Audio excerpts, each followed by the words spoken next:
Saat kita gagal, kita jadi tahu mana yang betul-betul peduli dan mana yang hanya singgah dalam senang.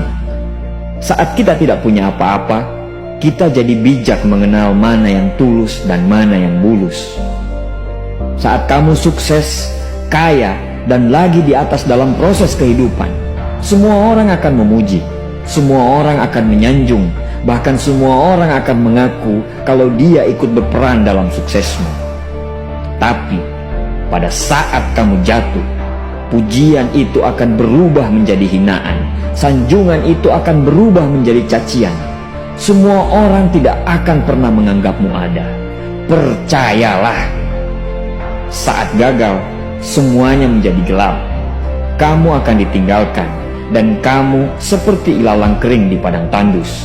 Tapi saat gagal itulah Tuhan akan menunjukkan siapa yang setia dan siapa yang tidak setia. Kawan, saat-saat gagal itulah pilihan kita cuma ada dua: meratapi kegagalan dan membiarkan semuanya menjadi kalah, atau kamu bangkit dan menjadikan kegagalan itu sebagai acuan untuk bangkit dan terus bangkit. Menangislah sekeras mungkin, berteriaklah selantang mungkin.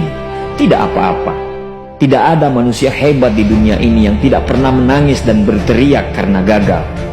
Menangis dan berteriak saat gagal bukan karena kita lemah. Kita hanya manusia biasa. Kita bukan malaikat. Tumpahkan semua kesedihanmu dalam setiap doa-doamu. Berdoalah, jangan meminta supaya semua masalah menjadi ringan, tapi berdoalah dan mintalah agar pundak kita kuat untuk memikul semua masalah yang kita hadapi. Ketahuilah, Tuhan menciptakan masalah selalu beserta solusinya. Tapi setelah itu, kamu harus bangkit. Kamu harus jauh lebih hebat daripada sebelumnya. Kegagalan adalah guru terbaik yang akan mengajarkan kita untuk bangkit kembali dan mengetahui hal mana yang perlu kita hindari di kemudian hari. Ketahuilah, anak panah akan melesat jauh ke depan jika sebelumnya ditarik jauh ke belakang. Sama, kesuksesan yang luar biasa pasti diraih setelah mengalami kegagalan yang teramat dalam. Kegagalan hanya akan dirasakan oleh orang-orang yang mau berjuang. Kegagalan tidak akan terjadi kepada orang-orang pemalas yang mengabdikan hidupnya hanya untuk menjadi benalu kehidupan.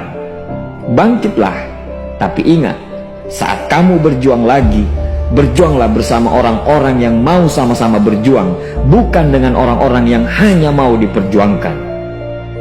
Saatnya merubah hinaan menjadi pujian. Saatnya merubah cacian menjadi tepuk tangan. Saatnya mengembalikan apa yang sudah hilang. Insya Allah kamu, kita pasti bisa.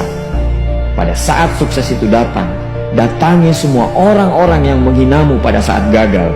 Datangi semua orang yang meninggalkanmu pada saat terpuruk. Katakan pada mereka, terima kasih kawan, karena dulu sudah menghinaku. Setelah itu, pergilah dan doakan mereka, karena sesungguhnya nikmat terbesar dalam hidup adalah ketika kita ikhlas mendoakan orang yang membenci dan menghina kita.